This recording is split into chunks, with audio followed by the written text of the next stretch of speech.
మే 26, 2014 25 సంవత్సరాల ఈ కొయిలీషన్ ఎరా అంటే మనం కేంద్రంలో మనం చూస్తూ ఉంటాం. వివిధ పార్టీలు కలిపి ఒక అలయన్స్గా ఒక కూటమిగా పడి ఒక 25 సంవత్సరాల పాటు రాజకీయ అస్థిరతని రాజకీయ సుస్థిరత వైపు మరలిస్తూ బీజేపీకి ఒకేసారి పూర్తి అధికారం 303 సీట్లు సంపాదించి ఆయన మే 26, 2014 14వ ప్రధానిగా ప్రమాణ స్వీకారం 2014 మే 26 నుండి మే 26, 2026 వరకు అంటే గత 12 సంవత్సరాలు పుష్కర కాలంగా నిర్విఘ్నంగా అంటే ఇన్సెసెంట్లీ ఈ has been ruling the India అంటే తిరుగు లేకుండా పరిపాలిస్తున్నారు. మూడవసారి వరుసగా ప్రధానిగా ఆయన ప్రమాణ స్వీకారం చేసింది. అది నెహ్రూ తర్వాత రికార్డ్ అనమాట.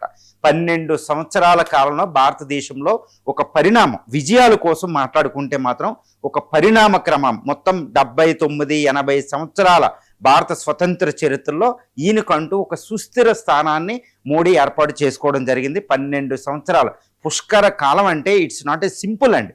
పుష్కర కాలం అంటే చాలా చాలా పెద్దది. 80 సంవత్సరాల భారత స్వతంత్ర చరిత్రలో పుష్కర కాలం పాటు ఆయన ఉన్నాడంటే దాన్ని బట్టి ఆయన విశిష్టత తెలిసిపోతుంది. గత 12 సంవత్సరాల పాలనలో భారతదేశం ఎన్నో మార్పులకి లోనైంది. ముఖ్యంగా ఇప్పుడు పాజిటివ్ విజయాల కోసం మీరు అడిగారు కాబట్టి విజయాలు చూస్తే మొట్టమొదటిది ఏంటంటే రాజకీయ సుస్థిరతను ప్రసాదించడం. అంటే మనం చూస్తాం 1989లో మొట్టమొదటిగా కొయిలీషన్ గవర్నమెంట్ ఒకటి ఫామ్ అయింది భారతదేశంలో. ఇది రాజీవ్ గాంధీ తర్వాత విపి సింగ్ ఆధ్వర్యంలో.